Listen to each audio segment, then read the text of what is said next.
China Evergrande, once the country's largest property developer, is now history on the Hong Kong Stock Exchange.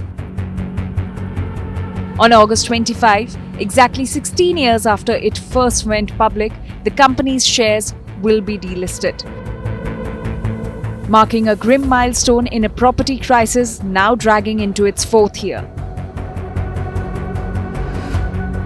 At its peak in 2017, Evergrande was worth over $50 billion, the face of China's housing boom.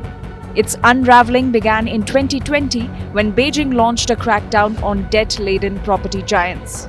That exposed Evergrande's staggering liabilities, more than $350 billion. By August 2021, reports of large-scale construction stoppages emerged. A month later, the company defaulted on interest payments on 2 offshore bonds. Trading in Evergrande shares was suspended in October 2021. 2 years later, its chairman was placed under house arrest. In January 2024, a Hong Kong court ordered the company's liquidation.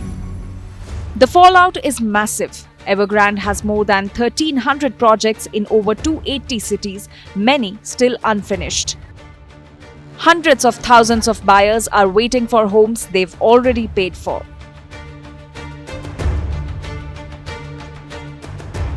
And it's not just Evergrande. New home sales by China's top 100 developers have plunged over 20% for 2 straight months. Despite government stimulus, analysts now expect any real recovery only by 2026. The wider property sector, once a quarter of China's GDP, is weighed down by an estimated $8 to $9 trillion in debt, including hidden liabilities. Economists say the slowdown is shaving up to 1 percentage point of China's growth. Home prices have already fallen 20% since 2021, with fears of another 10% drop ahead. Evergrande is simply the largest casualty in a long list.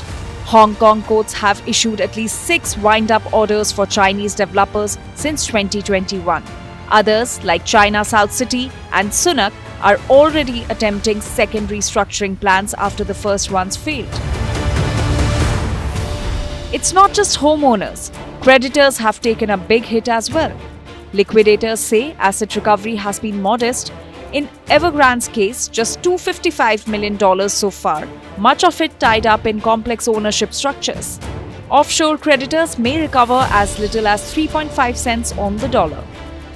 The crisis has hit ordinary Chinese citizens the hardest, from families paying mortgages on undelivered homes to local governments grappling with collapsing land sale revenues and mounting debt. China's leadership has signaled it will not fully reverse its 2020 crackdown on over-leveraging, even if it means allowing weaker firms to fail. Evergrande's collapse is part of a far deeper structural crisis. China's real estate sector, once the country's biggest engine of growth, is now weighed down by unsustainable debt, oversupply, falling prices, and fragile consumer confidence. Challenges that could reshape the Chinese economy and alter the very foundation of its growth model. Bureau Report, Business Today TV. If you like the video, do like, comment, share and subscribe.